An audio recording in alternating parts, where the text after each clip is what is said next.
Everyone, आपका स्वागत है यानी रेस क्यू में। और आज हम लोग जिस पे रिएक्शन करने वाले हैं वो वीडियो का नाम है द ब्लैक होल ट्रेजेडी। ये एक स्टडी आईक्यू की वीडियो है। और जो हम लोग ब्लैक होल के बारे में जो हम लोग सुनते हैं, तो मतलब मैंने जितना सुना था ब्लैक होल के बारे में कि वहां पर मतलब एक I don't know, it was a sale और समथिंग लाइक दैट, बेसमेंट में ऐसा कुछ हो सकता है जहां पे बहुत सारे लोगों को डाला गया था। और वो जो सेल था वो बहुत छोटा था, जो जेल कह सकते, जैसे कि हम लोग जैसे बोलते नहीं, हाई हाई सिक्योरिटी जेल्स जो होती है, अभी भी यहाँ पे भी होती, हाई सिक्योरिटी जेल कहते हैं, जहाँ पे मतलब जो हाईली क्रिमिनल होते हैं उनको रखा जाता है। And it was very small, that jail is also very small. जो लोग इससे अवेयर होंगे शायद उन्हें पता होगा, हाई सिक्योरिटी जेल तो बहुत छोटी होती है। और उसमें आई थिंक खड़े होने की भी जगह नहीं होती शायद, या आई थिंक तो ऐसे ही एक जेल था जहाँ पे बहुत सारे लोगों को वहां पे रखा गया था। नो, आई थिंक 170 लोग थे शायद, या फिर 200 समथिंग अराउंड लोग थे जहाँ पर उनको रखा गया था। एंड उनमें से बहुत लोगों की डेथ हो गई थी, क्योंकि स्टारवेशन से हो सकता है। एंड ऑब्वियसली बात है, इतना छोटा सेल है वहां पे, कोई बंद कमरे के अंदर अगर आप इतने से कमरे के अंदर किसी को आप रख दोगे, वो भी 200 लोगों को, तो ऑब्वियसली बात है किसी की भी डेथ हो सकती है, ऑक्सीजन नहीं आएगा। बट इसके पीछे की एक्चुअल में स्टोरी क्या है क्या नहीं है, ये हमें इस वीडियो को देख के पता चलेगा। तो हम वीडियो कहीं पर स्टार्ट करते हैं, लेकिन वीडियो स्टार्ट करने से पहले प्लीज गाइस लाइक करो, सब्सक्राइब डेफिनेटली करो, और आप मुझे कमेंट सेक्शन पे लिख के जरूर बताओ। सो इसके साथ वीडियो कहीं पर स्टार्ट करते हैं।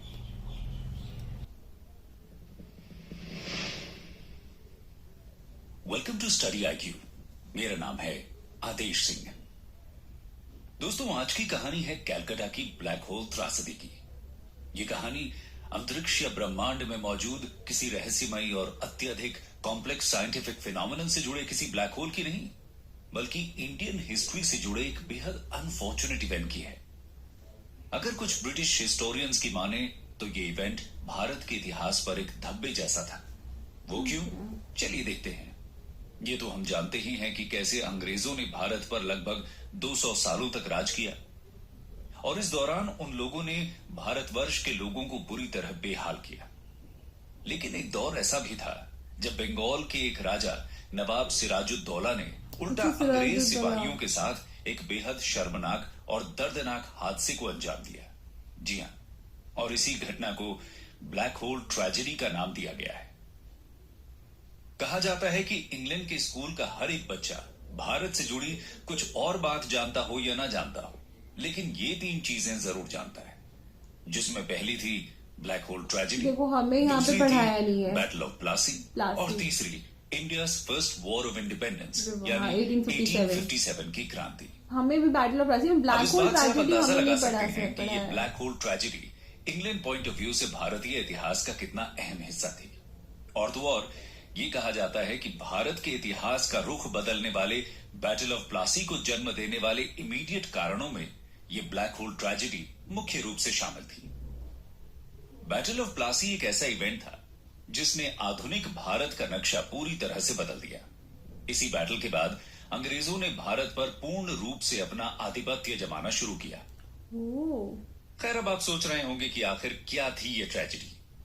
असल में आखिर क्या कहानी थी इस ब्लैक होल त्रासदी की, इसके पीछे का कारण क्या था, इसको अंजाम देने वाले राजा सिराजुद्दौला ने ऐसा आखिर क्यों किया, ऐसी नौबत आखिर क्यों आ गई?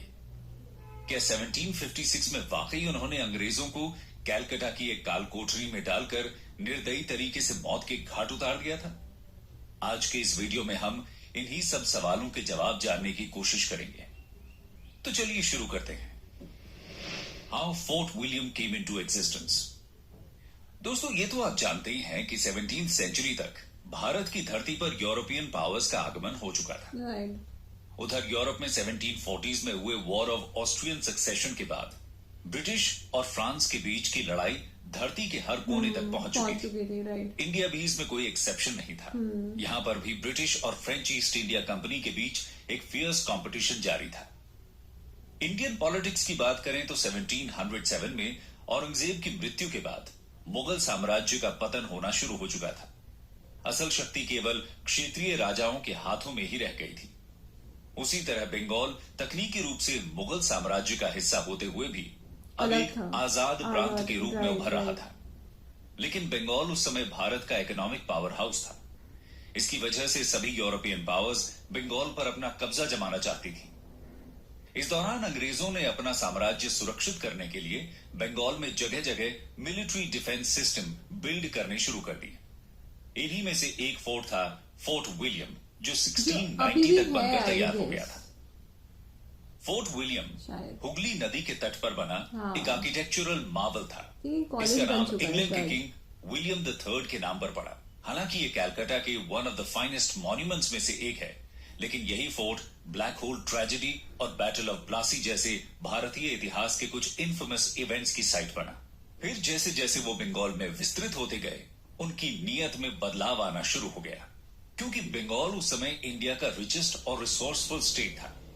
पूरे भारत में होने वाले ट्रेड में अकेले बंगाल का 60% योगदान क्योंकि था। आई थिंक क्योंकि वो ब्रिटिश पोर्ट ईस्ट में इंडिया था ना, कंपनी इसकी के वजह से लोग सारे अपने ट्रैवलर्स मकसद को आते थे पूरा वहां करने से। के लिए छोटे ये छोटे और प्रांतों साउथ। के राजाओं को महंगे तोहफे देकर या फिर पीस उनको- ट्रीटीज के थ्रू उनके साथ डील कर लिया करते राइट थे। राइट। तो इस तरह इन रूलर्स को भर भर के पैसा मिल जाया करता था और ब्रिटिशर्स को बिना किसी रोक टोक के ये एक्सप्लॉयटेटिव ट्रेड करने की आजादी। तो अब ब्रिटिश ईस्ट इंडिया कंपनी बेहिसाब तरीके से प्रॉफिट जनरेट कर रही थी और इसका सबसे बुरा इफेक्ट पड़ रहा था डोमेस्टिक इंडस्ट्रीज और बिजनेस पर। जमींदार, मर्चेंट्स, लैंडलॉर्ड्स सभी ब्रिटिशर्स की गतिविधियों से नाखुश थे, क्योंकि उन्हीं के राज्य में आकर उन्हीं का सारा प्रॉफिट तो ब्रिटिशर्स लूट कर ले जा रहे थे। इसके अलावा बंगाल की लगभग 20 मिलियन लोगों की वास्ट पॉपुलेशन, जिनको एक स्मॉल मुस्लिम एलीट रूल किया करते थे, वो भी ब्रिटिशर्स से खुश नहीं थे। सिराजुद्दौला's एक्सेशन टू थ्रोन। ऐसे माहौल में 1756 में बंगाल के नवाब अली वर्दी खान की मृत्यु हो जाती है और बंगाल की गद्दी पर 21 साल के एक यंग, स्ट्रॉन्ग और डायनामिक रूलर सिराजुद्दौला का आगमन होता है। नवाब सिराजुद्दौला को शुरुआत से ही ब्रिटिशर्स के कारनामों के ऊपर शक होने लगा था। उन्हें लगता था कि अंग्रेज उनको मिले हुए अधिकारों का दुरुपयोग कर रहे हैं। इसी के चलते उन्होंने अंग्रेजों से सवाल जवाब करना शुरू किया। हालांकि अंग्रेजों का कहना था कि वो तो केवल अपनी कंपनीज की सुरक्षा के लिए इन किलों का निर्माण कर रहे हैं, लेकिन नवाब सिराजुद्दौला ये जान चुके थे कि ब्रिटिशर्स का मकसद केवल कुछ ट्रेड और ही और प्लान उससे चल मिलने रहा वाला था, प्रॉफिट ही कुछ नहीं है, और ही खिचड़ी बल्कि वो पकड़ी है। धीरे धीरे इन फोर्ट्स में अपना एडमिनिस्ट्रेटिव सिस्टम एडमिनिस्ट्रेशन बैठा स्थापित कर सके। रहे थे। राइट। तो सिराजुद्दौला इनसे बहुत नाराज थे।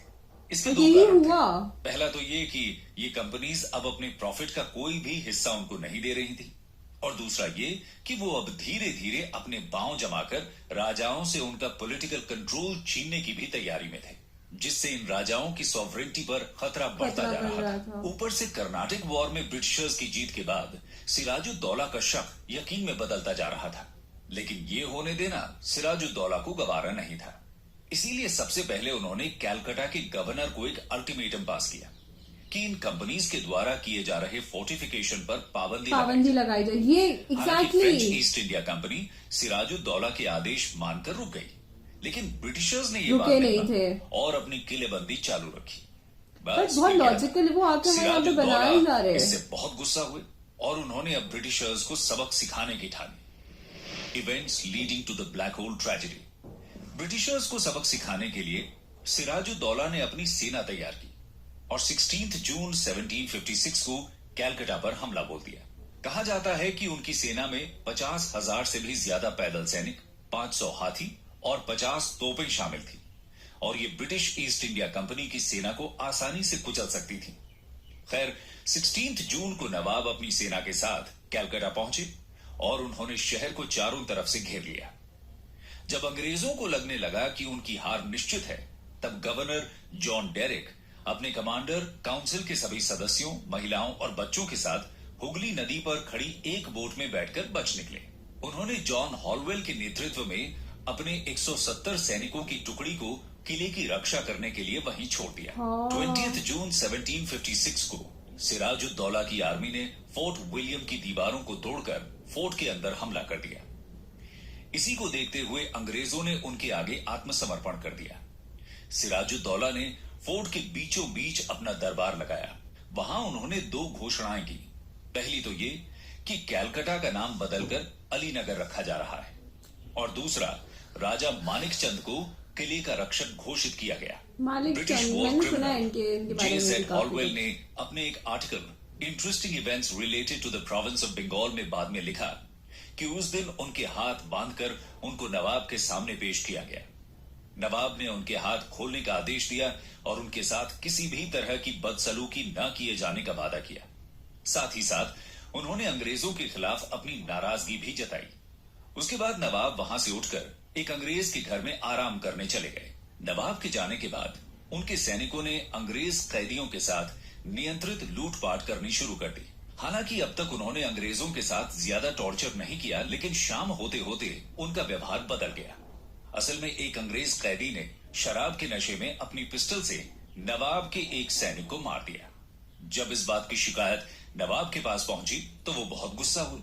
इसके बाद नवाब के सलाहकारों ने उन्हें सलाह दी कि इतने सारे अंग्रेजी कैदियों को रात भर खुले में छोड़ना खतरनाक होगा, इसलिए उनको कैदियों को रखे जाने वाली कोठरी में डाल दिया जाना चाहिए।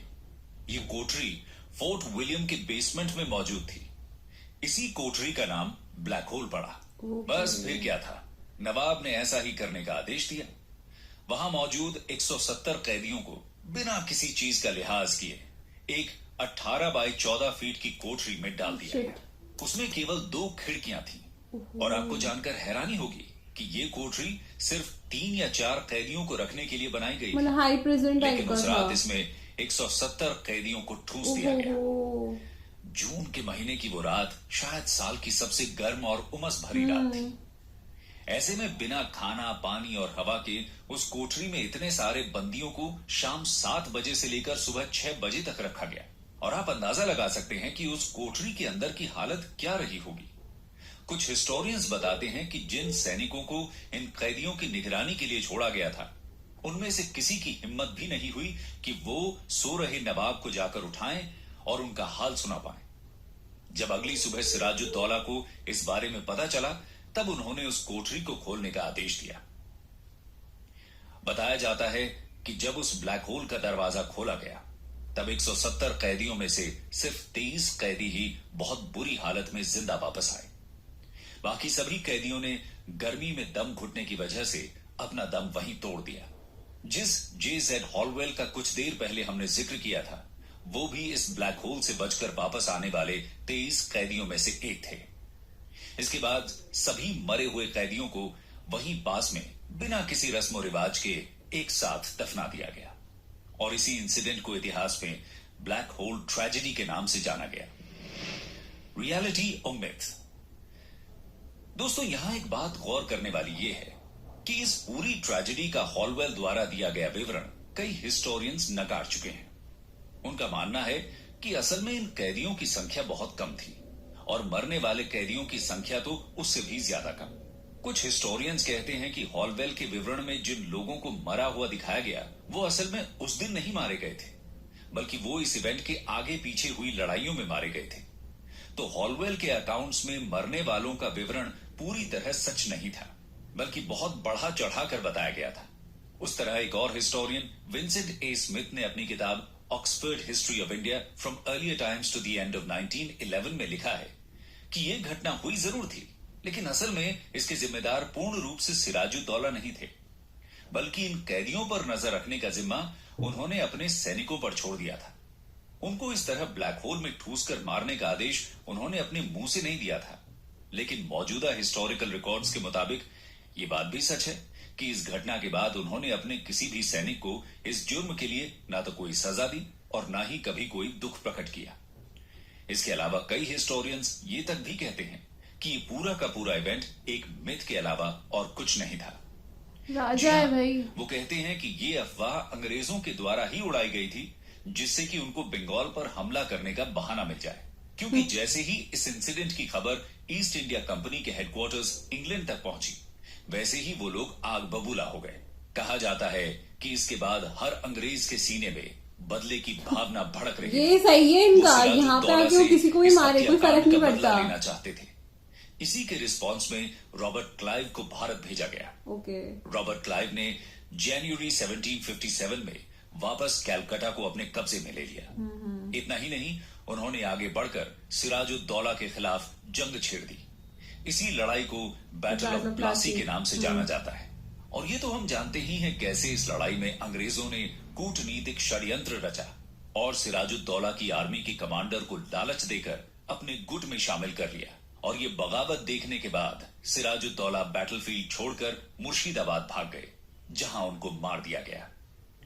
तो सच भले ही जो भी हो, लेकिन एक बात तो तय है कि इसी ब्लैक होल इंसिडेंट का सहारा लेते हुए अंग्रेजों ने भारत में अपने साम्राज्य के विस्तारवाद को जायज ठहराया। और यही इंसिडेंट बैटल ऑफ प्लासी का एक ट्रिगर पॉइंट बना, जिसने भारत में ब्रिटिश साम्राज्य की नींव रखी। और इसी के बाद ब्रिटिशर्स ने अगले 200 साल तक भारत पर पूर्ण रूप से राज किया। आई होप आपको हमारी ये कोशिश अच्छी लगी, और अपनी राय सजेशंस प्लीज नीचे कमेंट सेक्शन।